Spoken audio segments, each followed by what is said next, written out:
know that over the last several months, I've lost a lot of things, and one of them has been my smile. And I know it doesn't mean a whole lot to everybody else, but over the last several months, I've lost a lot of things, and one of them is, and I have to go back and I have to find my smile, because somewhere along the line, I lost it. And I don't care, really. I don't care if it's unpopular. I don't care if people want to make fun of me because I'm an emotional guy. But this is all I've ever wanted to do. And over the last year, I got to do it. And whether you like me or not, I just want to tell you that last year was the most wonderful year of my life. And if I never get to do it again, it'll be okay, because I got to live one full year as being the #1 guy in this business. And welcome, everyone. Welcome again to the Heartbreak Heel Turn.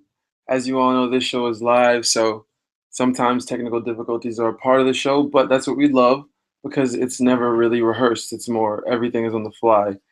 That was a segment from Thursday Raw Thursday show back in early 1997 of my idol Shawn Michaels giving up his WWF title after a knee injury that came out of nowhere. Why do I play that at the beginning of my podcast? Well, to say the least, I'm starting a new segment on this podcast called Time Machine, more specifically, the Heartbreak Time Machine. And this new segment will involve me dissecting episodes of Raw from the past. Now, I've been watching the old Raw episodes for the past couple years, and I started with after WrestleMania 11 in 1995, and I continued, and now I'm in 1997. So this is where I am currently. So this is where I'm gonna start off with you guys. Now the segment isn't gonna start at the beginning. Beginning, as we all know, we'll start with what's going on right now, because that's what everybody wants to know. So, but again, welcome to the Heartbreak Heel Turn. This is your host, good-looking, wonderful as always, Dr. Heartbreak. Currently, I am, getting this whole thing ready. I have a lot to talk about today. Raw, Smackdown, NXT, and a couple other things that are very important. So we can get right to it. Our first segment today we're going to talk about is Monday Night Raw. And it was live this week from Phoenix, Arizona. And I guess I'll just start off with this little snippet.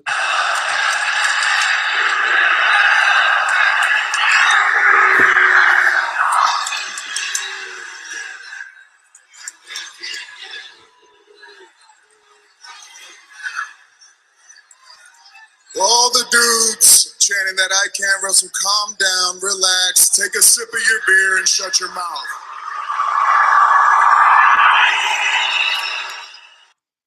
That was the former WWE World Heavyweight Champion Roman Reigns. This episode of Raw was the episode after Money in the Bank 2016. We leave you off with telling you that I hope you don't get used to listening to Roman Reigns' voice, because it's the last time you're going to be hearing him for half an hour, for about 30 days, because he is suspended. Now, Roman Reigns was suspended for violating the drug wellness policy of WWE, and whether it was steroids or human growth hormone hasn't been specified by the company, and if I were them, I wouldn't specify. But at the end of the day, I think, him being gone for 30 days is a big blow. He was supposed to be the guy, the man, and it makes a lot of sense now why he lost so cleanly, well, relatively cleanly, to Seth Rollins at Money in the Bank, because they didn't see him in the near future being the champion, because he was going to get suspended, because word out is that he knew that they knew that he had violated the policy going into the pay-per-view. But he had to obviously do the match. So he did the match, and then they suspended him after the match was over. Or after that segment on Monday Night Raw. Now, what's interesting about the suspension is that on Raw, they announced at the very end of Raw that there will be a triple threat match for the WWE World Heavyweight title that Dean Ambrose got at Money in the Bank between Seth Rollins, the champion Dean Ambrose, and Roman Reigns. And obviously you can see the conflict there, because how can Roman Reigns be in a match when he's suspended for 30 days? Well, luckily for WWE, the pay-per-view, the next pay-per-view coming up, Battleground, is actually after his suspension. So he will be suspended for 30 days, but he can actually make it back in time for the pay-per-view. So they're lucky with that, but I don't know if they're going to continue to keep him in this main event match with the fact that he's been suspended for 30 days. I don't know what the dynamic is going to be with that. But if I were them, I would take him out. But the way it's looking right now, as I'm recording this podcast, it sounds like they're just going to wait out the suspension and then obviously bring him back for the main event of that pay-per-view. So whatever plans they had haven't really been completely turned upside down because of the suspension. So all in all, future plans, the suspension isn't a big deal. But I think in the eyes of the fans, it obviously gives you, a different look when you see Roman Reigns now. Since we don't know exactly what it is that he was suspended for, like what substance he did take, we're always going to speculate. And, the fact steroids is a big thing in sports entertainment, any kind of sport.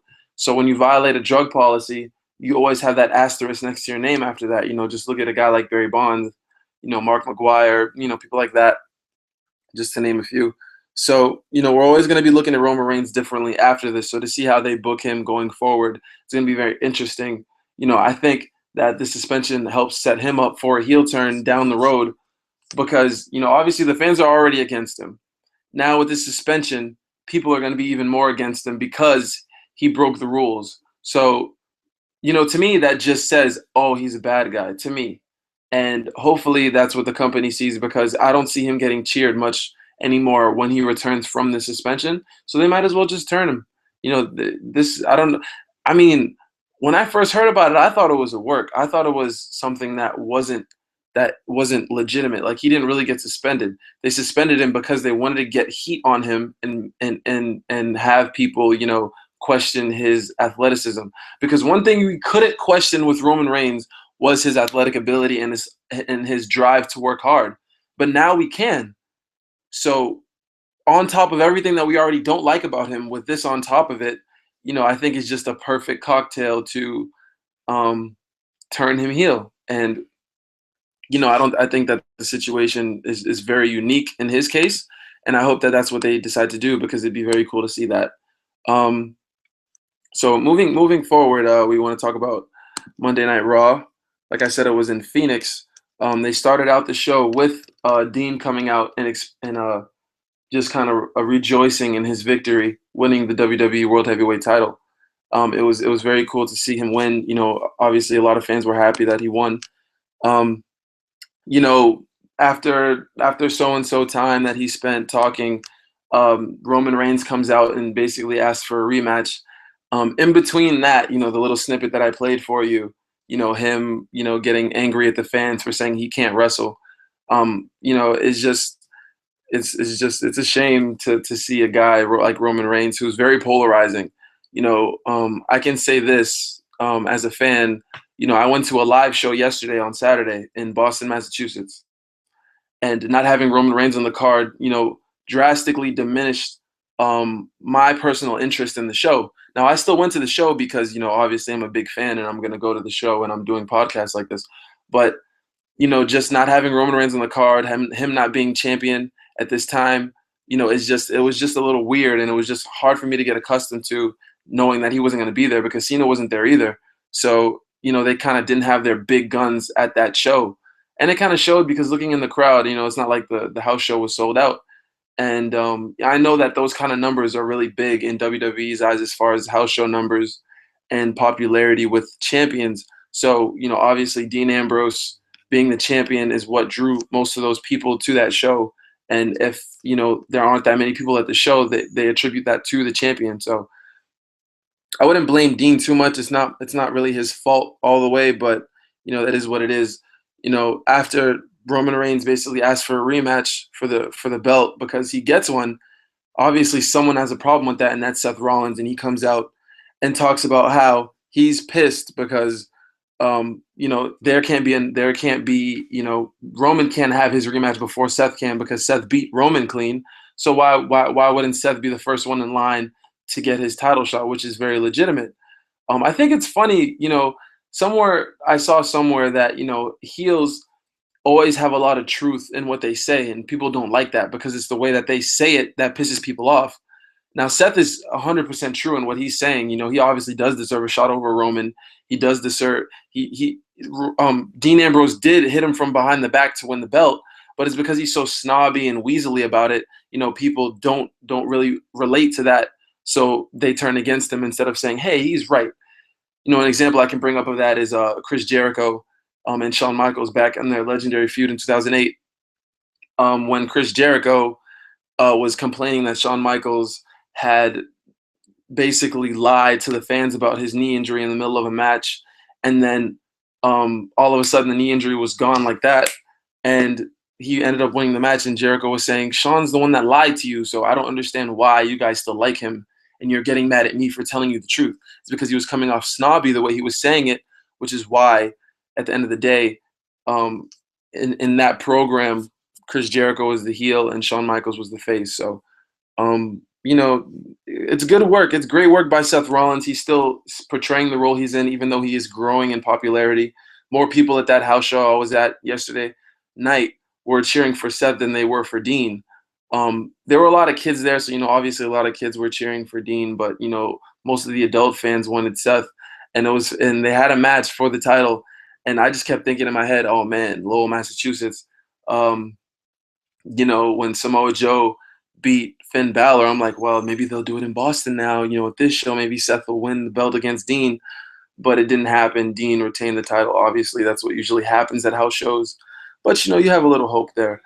So they set up basically a number one contenders match at the end of this segment for Dean Ambrose and for Dean Ambrose's world heavyweight title.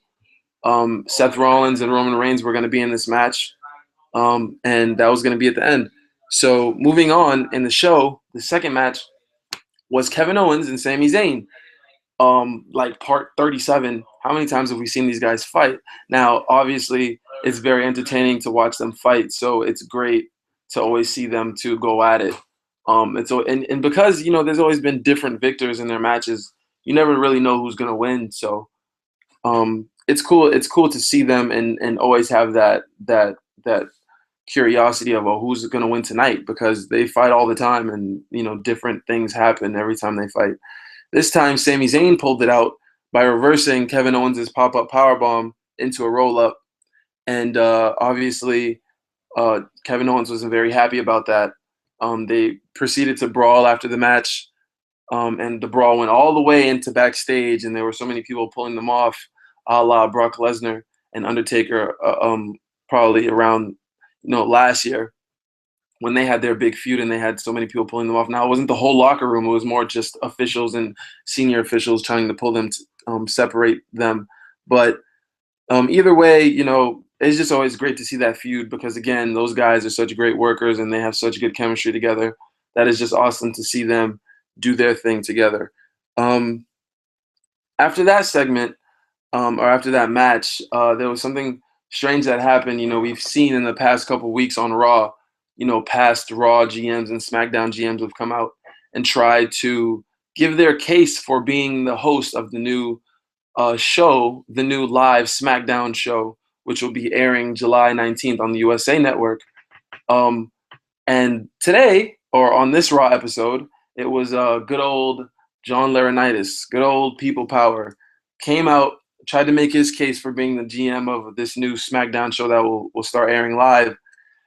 And Shane McMahon wasn't very happy about that. And he came out and told Johnny to beat it in probably a little bit more words than I'm saying, but that's basically what he was saying. And it's funny because all these general managers that are coming out, they're making them all seem very stupid. Like they're just very comical, basically trying to make them funny.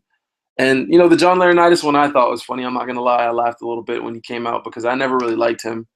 and to see him have from being the serious guy that he always was to this basically a joke was very comedic for me. So it was awesome to see that. The best part about this whole thing was, this was a setup to a match between Enzo and Cass against the Vaudevillains. But as John Laurinaitis was making his way off the stage, Enzo comes out, and Shane McMahon is still out there. And when Enzo and Cass come out, they see Shane, and Enzo just decide to have this awesome tandem of a dance battle or dance. They just both have dance fever and start doing their little shuffles. And if you think about it, Enzo and Shane, if you didn't see it, they have very similar shuffles, and it was just cool to see them at the same time. It was a cool Raw moment, something that was cool for the fans to see. I'm sure it was very cool for me to see. But again, this was leading up to a match between them two and the Vaudevillains, and this match probably lasted all of maybe 3 minutes. But the story behind it was, it was a good story for the as short of a match as it was. There was still a pretty good story. And it was that, this is the first time Enzo and Cass have faced the Vaudevillains since Payback, where Enzo got knocked out of the match by hitting his head on the ropes and got a concussion. So this was kind of redemption for them. And they did get redemption. They ended up winning with their basically flying Uso splash, or whatever you want to call it, off the top rope. And they got their victory over the Vaudevillains, which was long overdue. The Vaudevillains aren't, they're just, I guess they're good as being the heel tag team, but you don't really see them doing much else besides coming out and losing, reminding me of a lot of people on this roster, not just them. So, they're not really by themselves in that category. After that, we see an AJ Styles promo that was pretty cool, I would say, because, it kind of tricked a lot of the fans. I know it tricked me a little bit. I didn't really know where it was going at first. And then to see where it was headed, it was a little bit disappointing to see where it got at the end. But it did, again, just, further the storyline between them in this feud between AJ Styles and John Cena. But basically, AJ came out and was talking about how he was disappointed in his members of the club, Carl Anderson and Doc Gallows, because basically they breached the contract that AJ and John had made before Money in the Bank and helped AJ win. Now, AJ wasn't angry about him winning because he very over and over again stated that he was very happy that he had beat John Cena in his first match, which anybody should be, because now your name's up there. You beat the biggest face in the company. So whether it was clean or not, most of the time it isn't, you did beat him. So, I'm happy for AJ. Again, he wasn't in the way that we wanted him to win, but he still won. And to see, after AJ was talking about what was going on, he told his friends to come out and apologize to him. And they came out and they apologized. There was no fight. There was no big deal about it. They just came out and said sorry to AJ. And then AJ decided to call out John Cena, because he wanted his members of the club to apologize to Cena as well.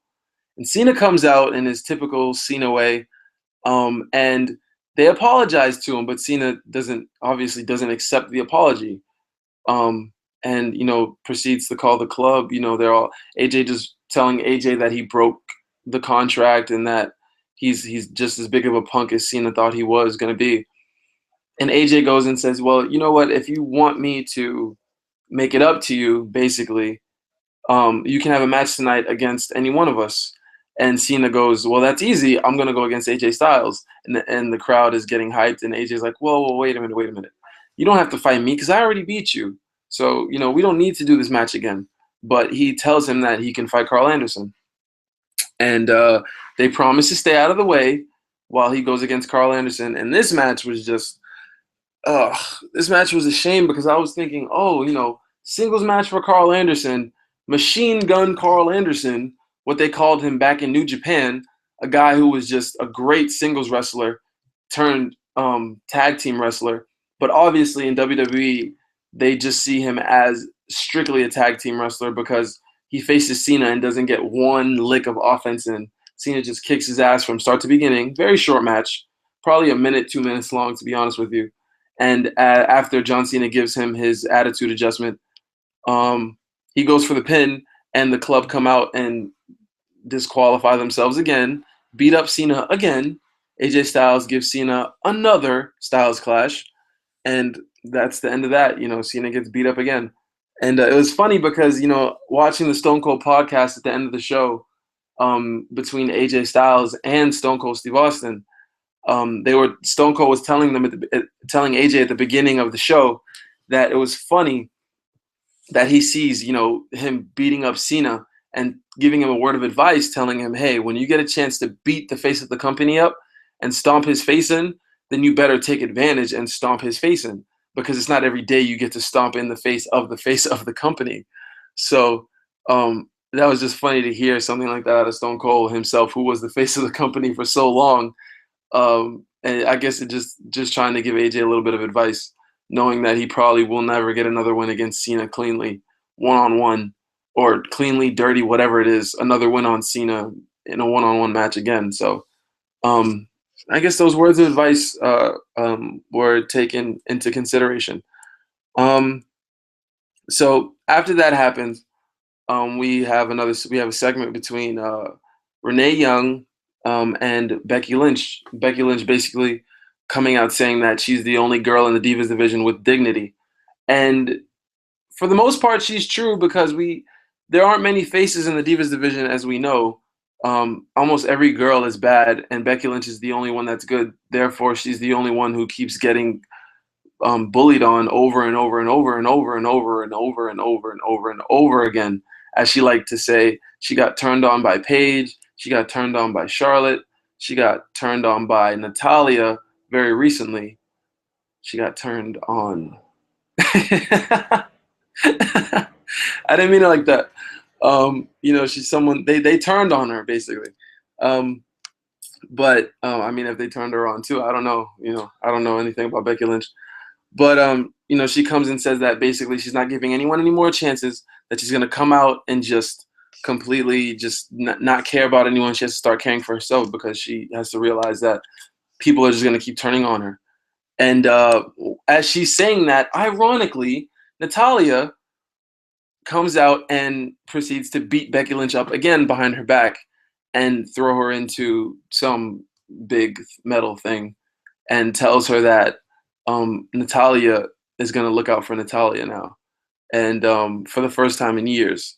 And I mean, first time in years, Natalya is right, because Natalya hasn't been a bad guy in years. So, I mean, this is the first time in a while. So, good for her. I don't think her personality really matches being a heel. So I think it's going to be a little bit tough for her to portray a heel on TV, because in real life, I would see Natalya as a face. She's such a nice girl. So, I don't really necessarily see her heel run to be that successful, but, that's what they wanted to do. So that's what we're stuck with. Another match that happened on Raw, a throwaway match basically between Baron Corbin and Zack Ryder. Baron Corbin comes out, Zack Ryder's already in the ring. It's just like, it just goes to show, like, dang, they give Zack Ryder his WrestleMania moment, and then they just, they don't even give him an entrance on Raw anymore. That's how far he's sunk in the last couple months. Intercontinental Champion, winner at WrestleMania. Now he can't even get an entrance on Raw. So Zack's run was very memorable, to say the least.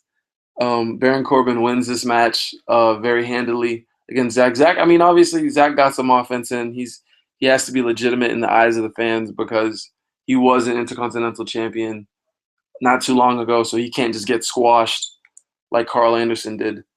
But he did lose handily. The match wasn't more than 3 minutes, so it was very nonchalant, very unmemorable. But one thing that was the next segment that I thought was really cool was Paige and Charlotte. They were going to have a match for the women's title, because if you remember, the week before, Paige went against Charlotte and beat her, but it was a non-title match, but she still beat her.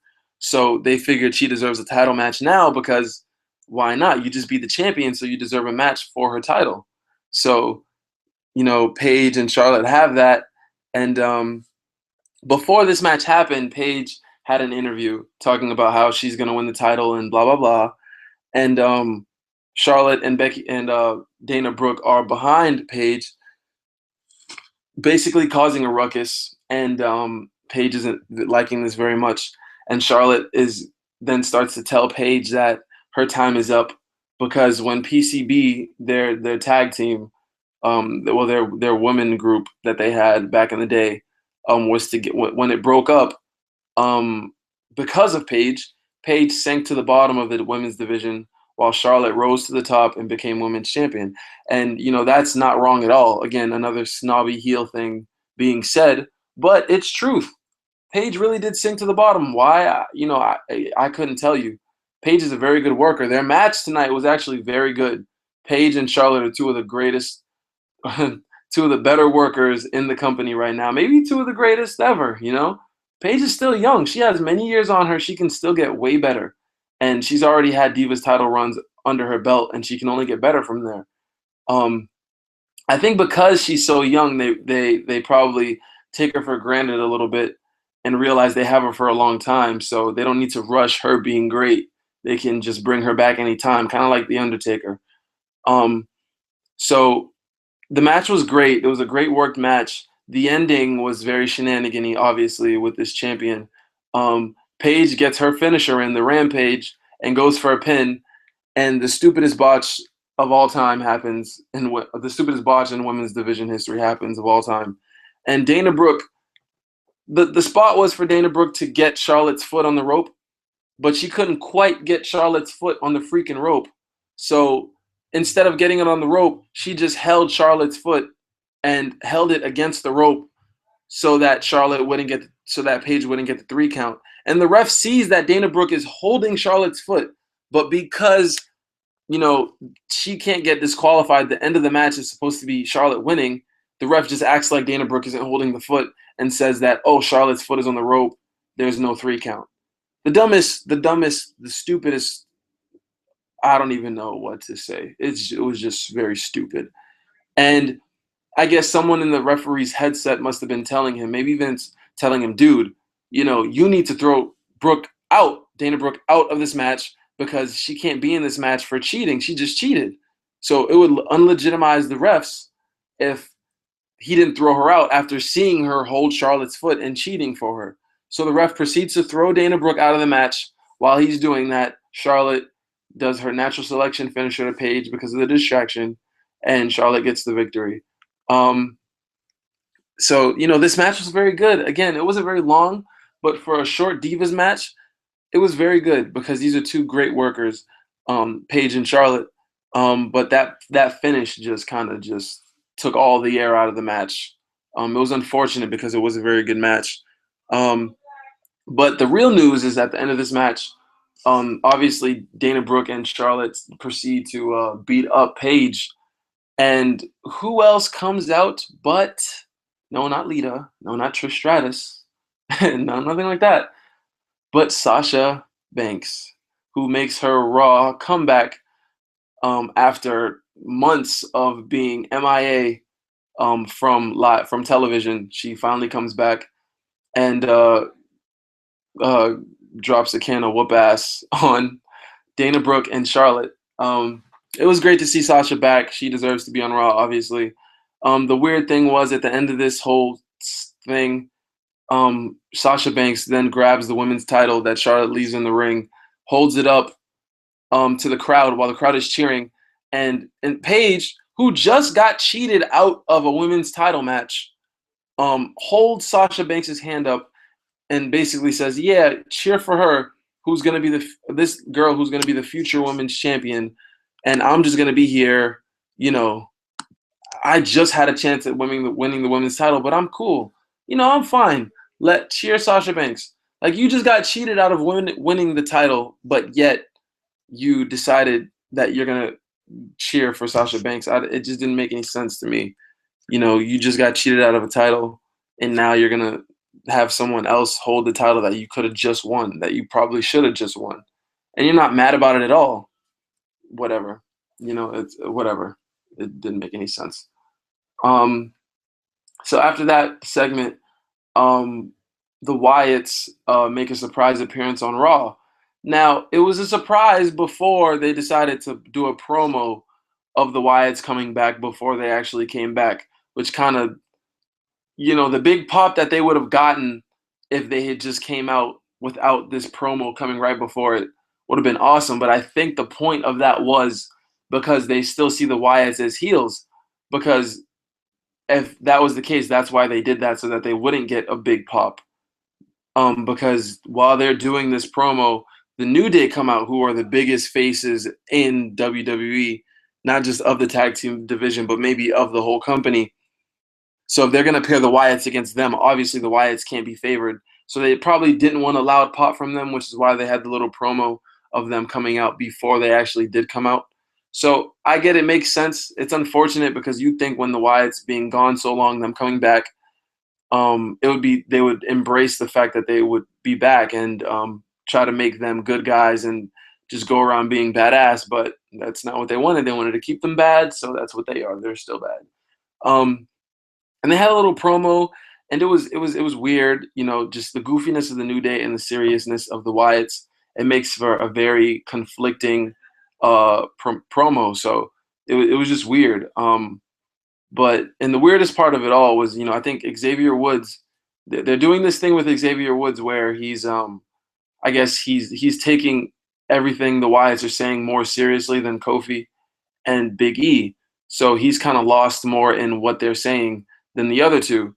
So, he's just, while they were doing their New Day dance or, New Day, whatever it was, talking about them being WWE Tag Team Champions, Xavier Woods was just out of it. He was just like focusing on the Wyatts and not paying attention to his own teammates. So it's going to be weird to see what they do with that. It was just a weird start of it, but we'll see where that goes. Next on Raw was Titus O'Neil had a promo talking about how he didn't really appreciate Rusev bad-mouthing his family after him losing the belt, after him losing a chance at winning the U.S. title. So Titus was going to show Rusev that that he should never disrespect him or his family. And it was weird because Rusev comes out and you think it's going to be a match because there's a ref and, they're announcing that, oh, this is Rusev, and they're announcing Titus O'Neil. But Titus O'Neil comes out and just beats down Rusev and basically beats him down into the crowd. And then after that, they play Titus's music. And I watched it back, and they never rang the bell for it to be an official match, but it had the feel of it being a match. So I don't understand why they both had very big entrances, and you saw both of their entrances, and they announced them coming to the ring, but yet it wasn't a match. It was just Titus beating up Rusev and then it going to commercial. So it was a little bit weird. It was weird. It's easy. It's easy to say that Raw wasn't the best Raw. The Raw from the week before was way better. But this one doesn't really match up to that one. One thing I do want to say is Darren Young with his promos, he's doing with Bob Backlund and the Make Darren Young Great Again. Well, no disrespect to Darren Young, but Darren Young was never on the level of a Bob Backlund as far as how over he was with the crowd. Bob Backlund was selling out Madison Square Garden in the late 70s, early 80s, or the mid 70s, really, into the late 70s. And I don't see Darren Young doing that. And it's just weird to me that I just hope that they play these promos on SmackDown, on Raw. Every week they play these Darren Young promos, Make Darren Young Great Again. Well, hopefully when we do get this big payoff and Darren Young does finally wrestle again, it's a payoff. Like we're interested in seeing what happens. Hopefully that's the case, because we've been seeing this forever. And if Darren Young comes out and it's disappointing, it's going to be very disappointing that just like, the Puerto Rican travel agents having promos every week and then them coming out and it being very quiet and nonchalant, the crowd not really caring about their match. I hope it's not the same with Darren Young, because he's a very talented wrestler, and it would be a shame to see that these promos just deflated his career even more. So hopefully something good comes out of these promos. Something good better come out of these promos because I'm tired of seeing them. So that's my take on that. The Intercontinental Champion, The Miz, who has been filming a movie, so he hasn't been on Raw in many weeks. And they showed him on the set of his movie with his wife, who, by the way, is very, very, very hot. And he's just talking about how he really respects everyone that helps create the movie. And right after he says that, he starts bad-mouthing a guy who put the wrong type of tomatoes in his salad or something like that, and then proceeds to say that everybody working here is incompetent and doesn't do anything right. And everyone's standing right there listening to him. Every person, every member of the crew and the stage crew and all that have to do with the movie. So it's just awesome to see The Miz doing his thing again, because he's really revitalized his career from becoming the main event of WrestleMania to becoming basically a joke, and now bringing his career back up and being Intercontinental Champion. And even though he's not on TV every week, he's still having better segments than other people are who have been on Raw the last couple weeks. So it's good to see The Miz still keeping up with his promos and stuff like that. It's cool to see that.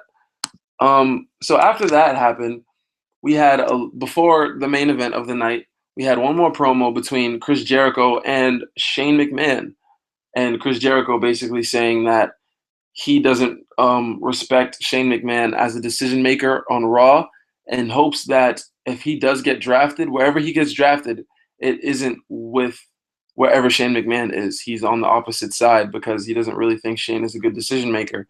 And he says that he should be the number one contender for the Dean Ambrose's title, and that he never forgot the 69 thumbtacks that Dean Ambrose put in his body after their Extreme Rules match.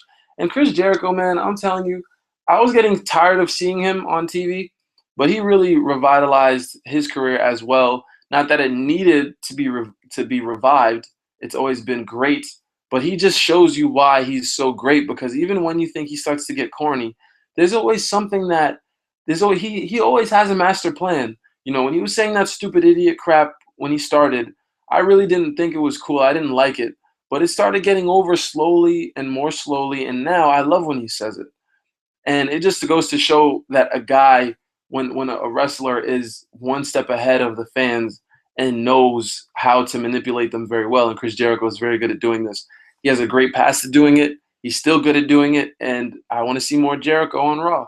And hopefully we'll get that. I know he's not going to be on Raw for very much longer, but hopefully while he's still here, they do utilize him and continue to bless us with his amazing manipulation skills, to say the least. So the main event of the night was the number one contenders match for Dean Ambrose's WWE World Heavyweight title. It was between Seth Rollins and Roman Reigns, as we know from the promo at the beginning of the show. Dean Ambrose was on commentary.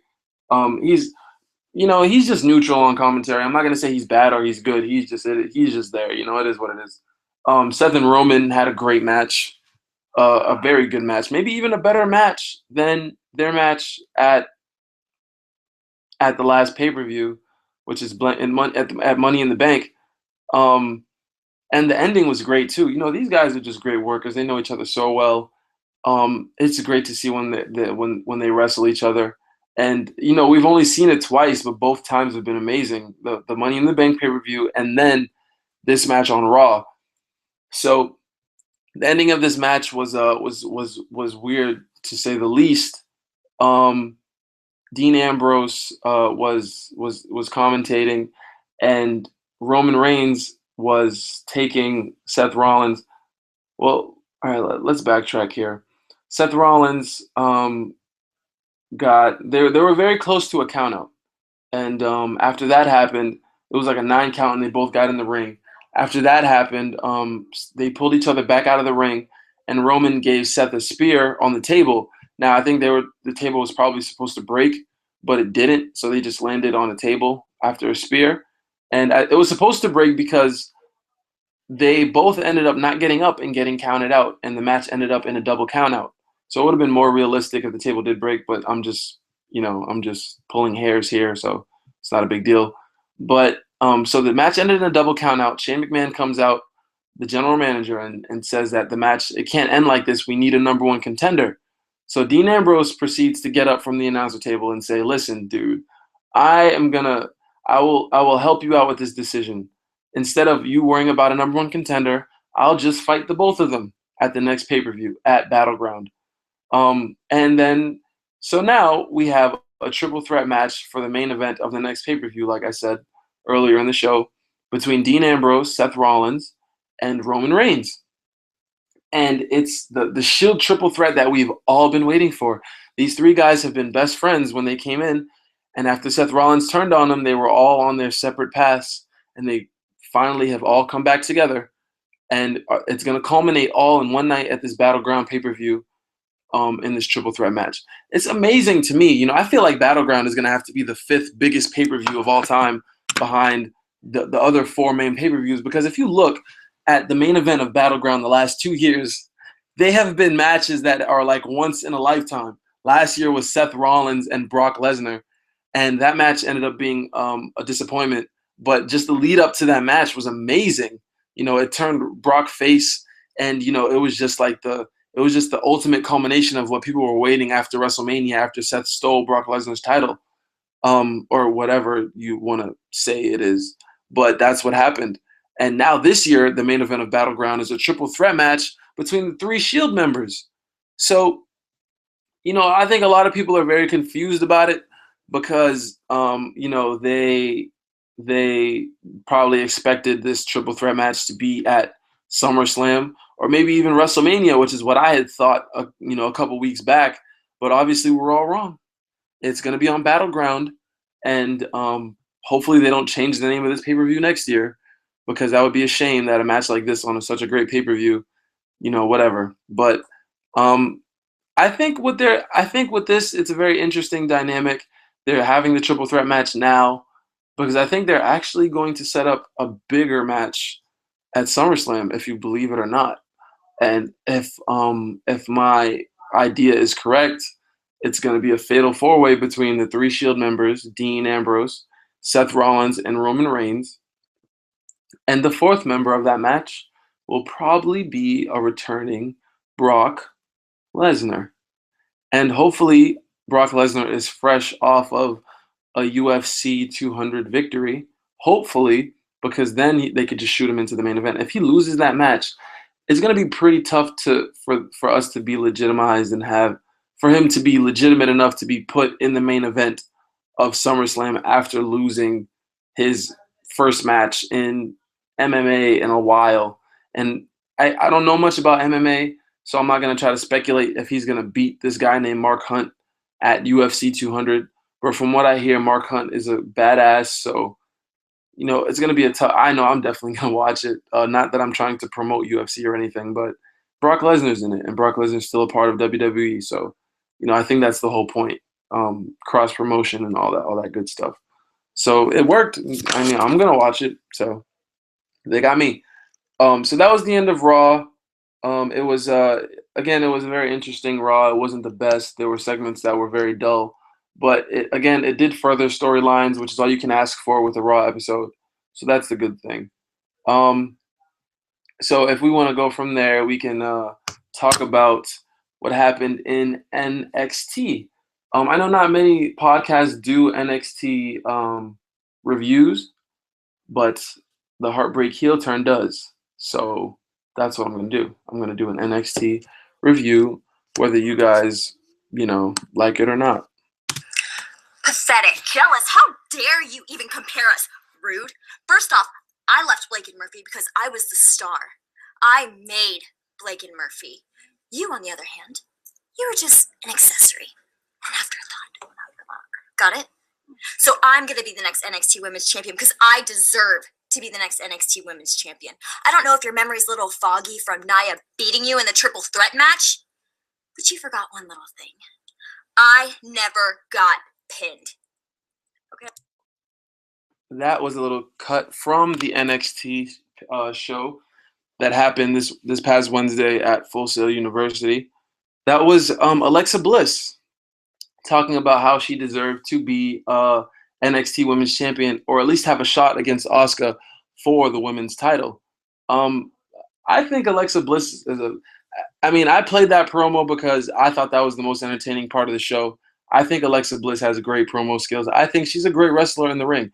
To be honest with you, I didn't really see her wrestle much. All I saw her was, she was the valet for Blake and Murphy, so she didn't really wrestle much. But after that triple threat match between her, Nia Jax, and Carmella, I realized Alexa Bliss has some skills, and that NXT, that system that they keep pumping out these great divas, they don't fail. Alexa Bliss is a great diva, and that promo basically set up a match between her and Carmella at the next NXT show to basically a number one contendership for the women's title. So, not in such words, but basically, or maybe a match against Nia Jax for the number one contendership. So that match is going to be important regardless. And if it was up to me, Carmella, yeah, it's great to see her have her run, but Alexa Bliss has been just killing it lately. I don't think she's going to get the victory, but I think eyes are going to be opened at her performance against Carmella at this next show, because it doesn't make much sense to have Alexa Bliss as a heel going in, to face Nia Jax, another heel, to face Asuka. Nobody's gonna root for Alexa or Nia Jax in a potential match like that. So it wouldn't make much sense.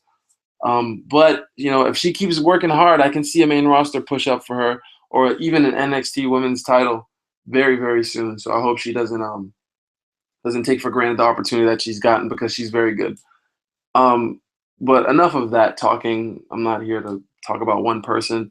If I want to talk about NXT and I want to talk about one person, I'm going to talk about my favorite NXT superstar. And that, my friends, Heartbreak's favorite superstar is Ty Dillinger. But what they did with Ty Dillinger this past week was very disappointing. And it's kind of like, I don't know how to explain it, but they're kind of just taking the venom out of the snake. And when you take the venom out of the snake, guys, what do you end up with? You end up with a belt. That's what Ty Dillinger is right now. They're turning him into a belt. Not a championship belt, a belt. A rope, maybe. Like nothing. Because he came out today and he got another match. And it's very rare to see him on back-to-back NXT shows, but that's what we saw today. And I was excited to see him again, to kick off the show, because I was figuring they were going to have him start a winning streak tonight, because he's lost a couple matches, to get his momentum going. And not only that, but he went against a jobber, a guy that we probably don't even know, a guy's name that I don't even remember. And because I'm angry right now about what happened, I'm not even going to talk about his name. I don't know who that is. Whoever you are that beat, ugh. But Ty Dillinger ends up losing to this jobber. And obviously he's not a jobber. Obviously I got it all wrong. Ty Dillinger must be the jobber, because he just lost to a no-name guy, and it doesn't make much sense. I don't understand. They're pissing me off, and I guess that's the point. This guy Ty Dillinger, who has all the tools, loses 2 matches in a row to whoever it was that he lost to. I don't know. Austin Aries maybe, or no, or Shinsuke Nakamura. I can't seem to remember. But whoever it was that he lost to them 2 times in a row. Then he comes out and loses to this jobber. And not only are they doing that, but he's losing his swagger along with losing. Because even when he was losing against, Austin Aries, and when he lost against Sami Zayn after NXT TakeOver Dallas, he still showed the swagger, and he still had the crowd in the palm of his hands. But he's like losing it because I guess they're telling him that he can't favor the crowd anymore. So he's not favoring the crowd. And not only is he not getting crowd reactions because he's not favoring them anymore, but he's losing. So I don't understand what they're doing with him. It doesn't make much sense to me. And I'm not gonna rant much about it anymore, but I just want to see something different for Ty Dillinger, because I think he's special, and he's just starting to lose his luster because of this. And I usually am never the type to get angry when people lose, because I understand there's winning and losing, so someone has to lose. But come on, to a guy who, like, come on, a jobber, come on, guys, get it together. The rest of NXT, Bayley beating Deonna Purrazzo, Bayley being Bayley, basically. It was great to see Bayley back in the ring after her injury. That amazing Alexa Bliss promo with Carmella. There was another person on the other side of that, but I only wanted you to hear Alexa Bliss because to me that was the most entertaining part. Let's see what else happened. Nia Jax beat Liv Morgan, who, Liv Morgan did put up a little bit of a fight, and obviously, she's an NXT diva, or superstar, so she's gonna be talented. And one thing that was noted, Nia Jax finished Liv Morgan with a power bomb, which is a different finisher than she's normally accustomed to, which is the leg drop. It looks better on her. Hopefully, this is a finisher that she does more often than the leg drop. The leg drop, I understand, obviously, because she's a bigger girl, but the power bomb just, shows everything in one package. The strength, the quickness, all that stuff. So it was good to see Nia Jax get that victory. I was just kind of mad after seeing Ty Dillinger, so I was just very nonchalant about about my notes with NXT. But Buddy, the other guy, Blake and Murphy, Buddy Murphy, there you go. Buddy Murphy was interrupted a conversation between William Regal and Shinsuke Nakamura to talk about how he doesn't feel like he's respected in NXT. And Nakamura gladly wanted to give him respect, so he told him to face him. And he did, and Nakamura knocked this match out of the park as well. Buddy Murphy, I don't know if it's Nakamura that brought him up. Maybe it was, but he didn't look that bad in this match. But again, like I said, Shinsuke Nakamura is probably the best worker in that system in NXT. So he can make a piece of paper look good in the ring.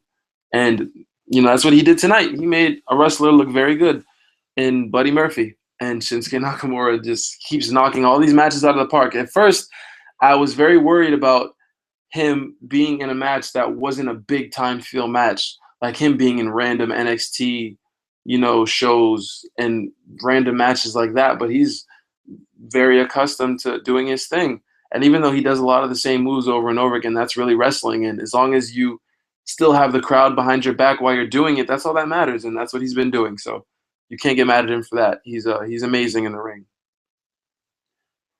So digressing from NXT, we go to Smackdown. Now, I'm not going to talk too much about Smackdown, but a couple of things that I did want to mention. Seth Rollins came out in the beginning, very mad again about Dean Ambrose, blah, blah, blah. Sami Zayn basically challenges anybody on the roster to come face him in a one-on-one match. Now, I'm sure it would have been Roman Reigns if he wasn't suspended by this point, but he was, so it wasn't Roman. But instead, Sami Zayn came out, and they basically set up a match between Sami Zayn and Seth Rollins for the main event of SmackDown, which is a match that we haven't seen yet. So obviously it's very intriguing, which makes people want to keep watching SmackDown, which is the point. So I liked the opening promo. It was very good because it made people want to keep watching and see what happens at the end, which is cool. In between all that happening, Dean Ambrose came out and basically had his Ambrose Asylum, unbeknownst to Seth. So Seth wasn't very happy about that, but what can you do? He's a champion, So next match was Alberto Del Rio versus Cesaro. And I actually saw this match at a house show, at the house show I was at the other night. And it was basically the same thing. But again, these guys are great workers, so it was an awesome match to watch. This match on SmackDown in particular was very good as well. Those two have good chemistry for some reason or another. Well, they're just two really good workers. And one of them is a world champion, and one of them should be a world champion very soon in Cesaro, because he's too good of a worker not to be. So it's a shame that he hasn't been yet, but I can see why he isn't. A couple of notes about Cesaro. I just want to tell you guys the things that I like about him and the things that I don't really care too much about him. I love the fact that he has this little Superman type thing now. It's cool to me. I like how he plays off of his opponent, and he does it in every match. In this example, Alberto Del Rio started the match with a backbreaker, a tilt-a-whirl backbreaker. And after that, he was very happy about it. Then Cesaro comes back and proceeds to give him a tilt-a-whirl backbreaker right after, and then gives him two more. Like, so he just one-upped or two-upped Alberto Del Rio, and it was just awesome to see like a story being told in a match that wasn't promoted, that wasn't like a big deal, but they can still it just shows that you can still tell a story in a match without it having a storyline behind it. There still can be a story within the match, and Cesaro's very good at that. That's one thing I like about him. I love the fact that he has a tape on his shoulder, his recently recovered shoulder. It's kind of like a kryptonite to Superman because Cesaro looks like he's chiseled out of stone, so it doesn't look like he has very many weaknesses. But having the tape on his shoulder gives the weakness. That's his kryptonite. And with the Superman character that he's playing, coming out with the suit and then ripping it off, the tape is very suiting for him, and it gives opponents a place to attack on Cesaro, and that seems legitimate. So it's cool to have that for him to have a weakness, because having a weakness as a face is very important, because then when you do your comeback, it'll be legitimate because you really were hurt in the first place. Things that I don't really like about Cesaro, one of the only things I don't like is his theme song. I don't like his theme song. It's just very generic to me, and it sounds like a theme song for a guy who isn't as awesome as Cesaro is. So hopefully they change that, because he's had it for a while now, and every time he comes out to it, that's what I think. I think this is really stupid. From the sirens to the like, the whole thing is just dumb. Give him a good theme, guys. Come on. I know you can do better than that. He's had it for a while. I even prefer his original theme at this point over the one that he has now. So his original theme would fit more with his character now than the theme that he has now. So maybe like a Superman type theme, type beat kind of thing. I don't know. I'm just throwing ideas out there. But they need to change it sooner or later, because if he's going to have a push with any kind of belt, with a theme song like that, it's not going to last very long, to be honest.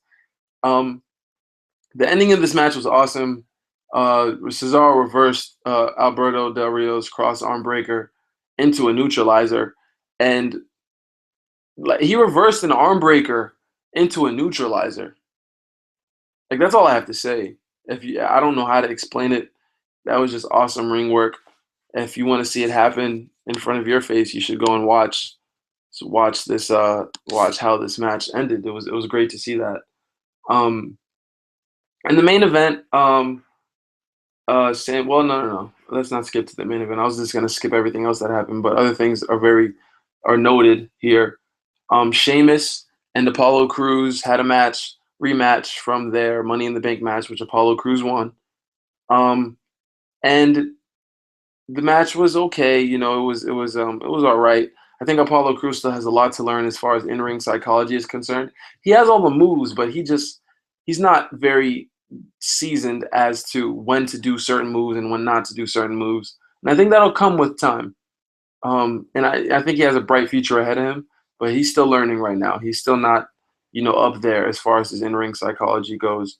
And the end of the match, actually, it goes to show, the 1-in-1 kind of thing, because Sheamus got a count-out victory on Apollo. So he got his victory back. It wasn't as clean as Apollo's roll-up, which isn't very clean at all. But still, he got a victory. A count-out, yeah, but,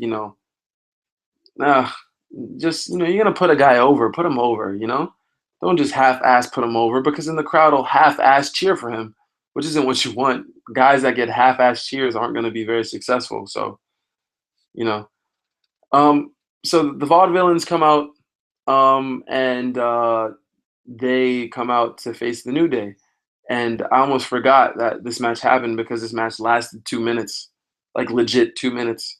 And this match was really a setup for after the New Day won, which you knew they were going to win.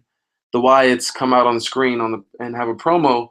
And again, Xavier Woods does this weird thing where he's really focused on what the Wyatts are saying, instead of paying attention to his friends. He's really like, it's kind of like he's reluctant and scared to say anything to them, because maybe something happened between them, or he's afraid of them right now. I don't know what it is. Maybe he's the weakest mentally between the three of the New Day members. And I think the Wyatts smell blood in the water. They smell the weak link in Xavier Woods, and that's what they're going to pounce on probably on Raw tomorrow. It's gonna be, you know, when I first saw it on Raw, it was weird. Now seeing it on SmackDown, knowing that they're doing it on purpose, it's interesting. So it's interesting to see what they'll continue to do with it and how this story continues to unfold. Um, Next match was Becky Lynch versus Dana Brooke again, for the third time. Dana Brooke got the first 2 wins because of shenanigans, and guess what? She gets this victory because of shenanigans. So Dana Brooke has 3 victories over Becky Lynch now, back to back to back, and this was all to set up Sasha Banks coming out and saving Becky Lynch from another beatdown by Charlotte and Dana Brooke. It was cool to see Sasha again. But damn, like, you guys are beating a dead horse with this Becky Lynch getting turned on thing. Like, she just can't. Why would she even wrestle? If I was her, I wouldn't wrestle anymore. Because if I wasn't guaranteed that someone wouldn't interfere in my match, I wouldn't wrestle. Because like for the past 3 weeks or maybe 4 weeks, Becky Lynch, every match she has wrestled in, she has gotten turned on, and it's getting so old. So hopefully they do something different the next time that Becky Lynch fights, but I highly doubt that that's going to happen. So next thing we know, Sasha's going to turn on Becky. It's not the first time she's turned on Becky, so I'm sure she'll do it again. That was the end of that segment. And the main event of SmackDown, again, it was Seth Rollins and Sami Zayn, which was a terrific match. I think that, you know, they got more time, and I'm sure they'll probably have a pay-per-view match maybe somewhere down the line. Especially with this brand split, there's so many possibilities of things happening that, you know, I'm kind of salivating at the idea of what's going to happen with this brand split. Pause. But it's going to be cool to see what happens. But Seth Rollins and Sami Zayn had a very, very good match. It was interesting, the dynamic between those two, and you know, and just the match was just awesome. You know, it's not very many wrestling matches you can just say that were awesome, but this one, these two probably were second behind Roman and Seth Rollins for match of the week. If there was a category for match of the week, that's what it would be. It would be Sami Zayn and Seth Rollins was probably second behind Roman and Seth. And we're not going to get Roman and Seth every week. So, you know, that's kind of a once in a blue moon kind of match. We just so happen to have it 2 days in a row. So, you know, I think that Heartbreak actually just had an epiphany. I have an idea now. An idea that I didn't previously come into with this podcast, but I will do a match of the week now. And like I said, this match of the week was Roman and Seth, but it'll be a lot more formal on my next episode. So stay tuned for that, because that's actually a cool idea. Now I digress from my brilliance to inform you that Seth Rollins beat Sami Zayn in the main event. And obviously, no, Roman came out. I think Dean came out at the end, just to, you know, test Seth Rollins' mettle. But it's going to be weird to see how they promote this triple threat match with Roman being suspended. You know, I don't even know if it looks like they're going to keep mentioning him because they mentioned him on SmackDown. So, you know, they're either going to keep him in the match or they're going to take him out this next coming Raw. We'll see tomorrow night. It'll be interesting. That'll be an interesting dynamic. Now to get into this segment that you've all been waiting for. If you've ever seen the movie Hot Tub Time Machine, this is a spin-off of that, and I would like to call this segment the Heartbreak Time Machine. And what we're going to do is we're going to go back in time. We're going to go back in time to 1997. I was a little tyke. I was probably 4 years old at the time. I'm dating myself right now, just to let you guys know. I'm not that old compared to other people that do podcasts. And so I didn't grow up in the Attitude Era like a lot of people that are podcasters now have been. So, you know, I hear so many good things, and I obviously know all the big moments, but I never experienced it for myself on a week-to-week basis. And I feel like I didn't want to deprive myself of that because there's the WWE Network now, and I can watch those matches on a week-to-week basis, or, you know, back to back if I wanted to, because they have them all on the network now. And when I first started watching these matches, from the early mid '90s. There weren't any matches from the Attitude Era yet. As I started watching matches from 1995 and things like that, I got into they started adding more and more matches, and now they have all these matches that I was missing. Because when I first started watching, there were only 2 matches from 1997 on the network, and that was a match in Madison Square Garden in September, with Stone Cold, a show with Stone Cold stunnering Vince McMahon for the first time, and another show, I think later on in Biloxi, Missouri, but I can't really remember too much. But now they have all of them, so that's the point. It's awesome to see that, and we're gonna go back to a show of Raw called Raw Thursday. And if you guys remember the promo I played at the beginning of the show, it was my idol Shawn Michaels, in one of his not so very happy moments, having to give up the WWF title because he tore his ACL legitimately, and from there he had to give up his title. And after he gave up the title, he kind of put Raw and the WWF at the time. I'm not gonna keep saying WWF, so I'm gonna call it WWE, because I don't want to get in trouble with the World Wildlife Fund. So I'm not gonna do that. But he kind of put them in a bind because this Raw Thursday is right before a pay-per-view called the Final Four, which is slated to have the first Fatal 4-Way match in WWE history between Vader, Bret Hart, Stone Cold, a young Stone Cold Steve Austin, and a young Stone Cold in the WWE, and The Undertaker.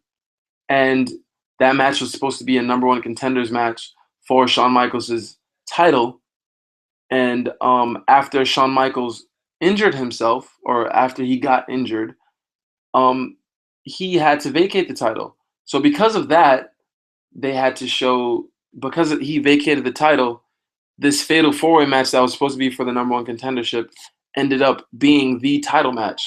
Now, again, I'm going back in time, so I'm going to go on a week-to-week basis with these episodes. So I'm not going to, if you don't know what happens with these episodes, I'm not spoiling it right now. I'm just going to go week to week and tell you what happens, because I don't know everything that happens. I know where things are headed towards, but I don't know where everything happens, and I'm happy about that, because then I still get some of those moments, those ooh-ah moments when I watch Raw from back in the day, and I don't know everything that exactly happens without watching it. I want to be in there and watching it myself and being in the moment. I'm not going to review Nitro. I'll probably review Nitro next week, but I didn't get the chance to watch it this week because Nitro in 1997 is starting to get a little bit bland to me. But I'm going to force myself to watch it because I guess I don't have a choice, so I have to do it. So this Raw Thursday episode aired February 13th in 1997, and it was in Lowell, Massachusetts. If that sounds familiar to you, it's because Lowell, Massachusetts was where Samoa Joe beat Finn Balor for the NXT championship probably around a month ago. And this was the original big deal of Lowell, Massachusetts back in 1997 when Shawn had to vacate his belt. And this is, from my knowledge, this is the only Raw Thursday episode that's in existence. And this only happened, I think, because Shawn Michaels hurt himself at a house show after Raw, the original Raw episode that aired that week. So they had to come up with a way to let the fans know that Shawn Michaels had to vacate the title, because he was slated for a title match at the next pay-per-view against Psycho Sid, and whoever won that match would face the winner of the Final Four. But because he injured himself, they had to let the fans know, so they probably turned this house show in Lowell, Massachusetts into a televised show to use it to explain what happened. Now, at the beginning of this show, we had a young Rocky Maivia, who was a young upstart wrestler who's the first third-generation superstar, and he has a match against the Intercontinental Champion Hunter Hearst Helmsley, and it's his first title match, and he's very new to the company. He only debuted at Survivor Series 2 months or 4 months previous, so he's fairly new to the company. Hunter Hearst Helmsley's been there since around WrestleMania 12, so the year before, the year before around this time. This is when Hunter Hearst Helmsley was around. So he's been there for a while. Rocky Maivia is kind of new. He's a new young chipper who has all the physical tools to be a great champion. He just needs the support of the fans, which he's slowly getting right now. And him and Hunter have a good match, a very decent match.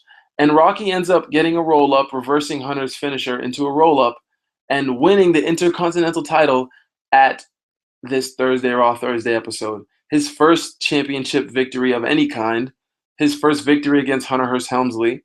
And Hunter is very mad about this. He's not very happy about this at all. He has a newly acquired,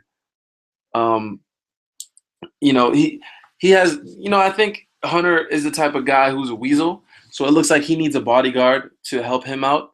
So it's great to see a title change at a show like this. And we'll see what happens after that. Next on this Raw Thursday episode was Sunny coming out, who is the original WWE diva. She doesn't wrestle, but she comes out and does everything else very well.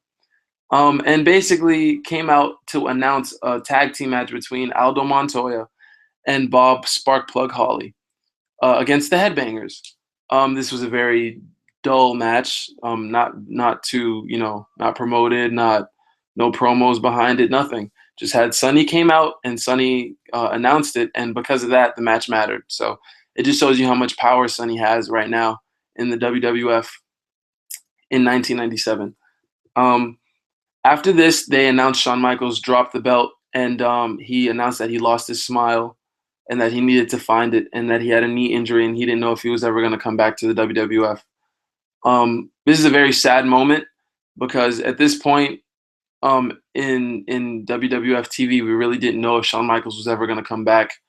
Obviously, knowing the history of, if you guys are WWF fans, which you're listening to this podcast, so obviously you are, Shawn Michaels definitely had a great career after this moment happened. But at the time, I'm so sure, he was crying. There were fans in the crowd crying. I'm sure that this was a very serious moment. And maybe he really didn't know if he was going to come back. And even if he did know that he was going to return, he probably didn't know if he was ever going to be WWF champion again. And it really was his dream to be champion. And he was champion for the past year. So for this to happen to him, especially right before WrestleMania, it's pretty heartbreaking for him, I'm sure, and the whole company, because now it puts them all in a bind, because I'm sure Shawn was in their big plans for WrestleMania 13. But alas, he is not available now, so they have to move on. And after that happens, Gorilla Monsoon, the WWF commissioner, announces that the winner of the Final Four match will be the new WWF champion. And whoever wins that match has to face Psycho Sid on the next night on Raw for the belt that they just won. So it's going to be an interesting dynamic to see what happens on this night, on this pay-per-view, and to see what happens that night on Raw. Again, if you're just tuning in, this is me talking about Raw Thursday from February 13th, 1997. This is a new segment that I have called the Heartbreak Time Machine. So this, if you're confused, this is what I'm talking about. So we transitioned from Gorilla Monsoon to the Nation of Domination, a new heel faction that was formulated by Farouk, and it was Savio Vega against The Undertaker, and Savio Vega gets his ass kicked by The Undertaker. Undertaker, is a very good wrestler at this point. He might have a few chinks in his armor here and there, but his strikes are just as deadly as they were now. Back then in 1997, they were great. This was a good match. Savio Vega is a really good worker. Undertaker gets the victory, obviously. But then the Nation of Domination comes out and tries to attack Undertaker, only to have Ahmed Johnson, who was a big babyface, one of the most popular guys in the company, come out and help Undertaker get rid of the Nation of Domination. Ahmed Johnson had a very bad kidney injury and had to get a kidney transplant and almost legitimately probably died from this kidney ailment that he was going through. But he recovered from it and came back. He isn't as hot as he was when he first came out. And he was Intercontinental Champion, but because he had to drop it because of this kidney injury, which was in storyline caused by Farouk, he has a lot of animosity towards Farouk right now. And they had a match at the last pay-per-view at the Royal Rumble, and their feud is still going on currently. So that's where those two are at right now. The next match is two guys that you've probably heard of, Psycho Sid and a guy named Stone Cold Steve Austin, who at this point had won the Royal Rumble in 1997, which was the month before this, and he won very, very, very controversially. He was already eliminated from the match, but none of the referees saw him get eliminated by Bret Hart. So what he does is, after he realizes nobody saw him get eliminated, he comes back into the ring and eliminates Vader and Undertaker, and then eliminates Bret Hart, and wins the Royal Rumble, even though he had already been eliminated. So because of this controversy, obviously this is 1997, but there is still replay. So the next night on Raw, they replayed that he did get eliminated, which is what led to this Final Four match in the first place. So Stone Cold obviously isn't very happy about that, but it is what it is. It happened. After this happened, Sid and Stone Cold had a very good match.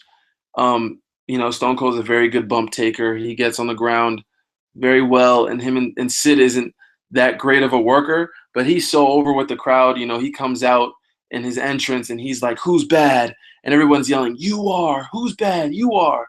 People don't really remember Sid for being a very popular guy, but at this point in 1997 in February, he is very, very popular.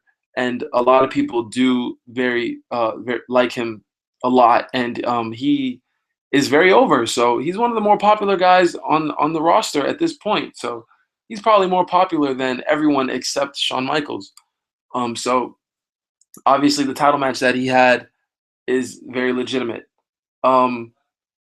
In the middle of this match ends with Stone Cold actually winning, but he wins via DQ because Bret Hart comes out and beats up Stone Cold.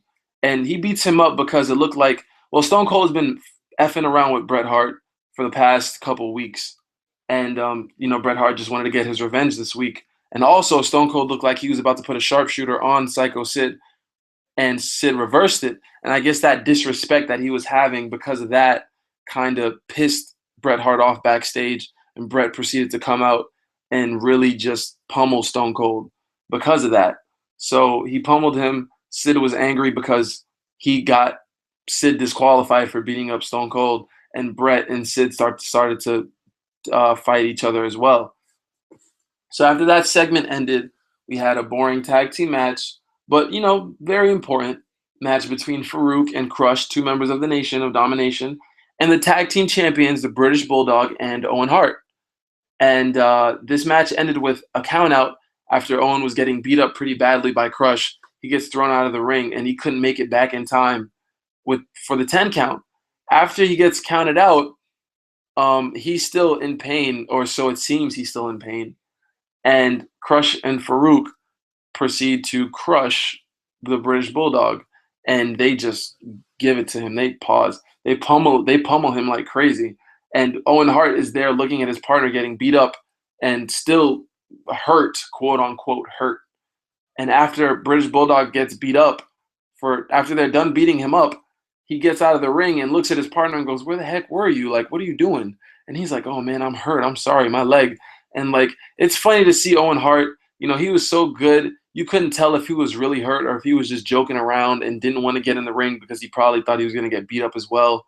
So, it's just, I guess it's just building slower and slower, building animosity between these two brother-in-laws and two tag champions.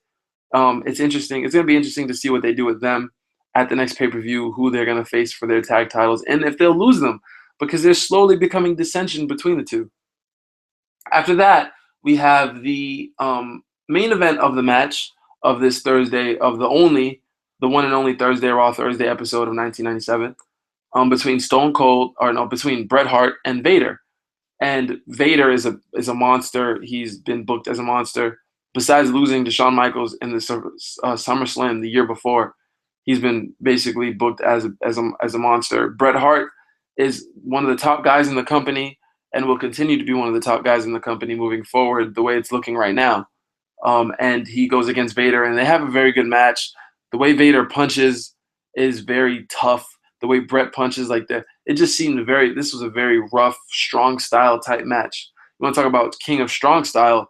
Vader probably invented strong style, to be honest. The way he fought was so rough, and only real tough guys like Bret Hart could really take him in a match like this and make it look legitimate.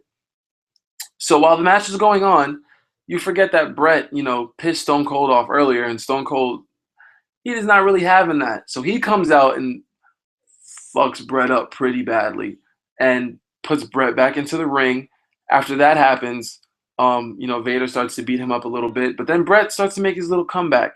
After the comeback happens, Stone Cold decides to show up not once, but one more time, and this time in the crowd. And he's up on the crowd yelling at Bret and distracting him again. After he distracts him, that's all Vader needs to take Bret down. After this, he goes for his patented Vader bomb finisher off the second turnbuckle. But Vader is one of the rare big men of the WWE that is very athletic and very agile, especially back in the late 90s. You didn't really see big men doing agile things, but Vader was very agile for his size. And he proceeded to try to do a moonsault instead of his patented Vader bomb. And he missed the moonsault, but it's still crazy to see a 400-pound guy flip backwards in the air off the top rope. But he did that.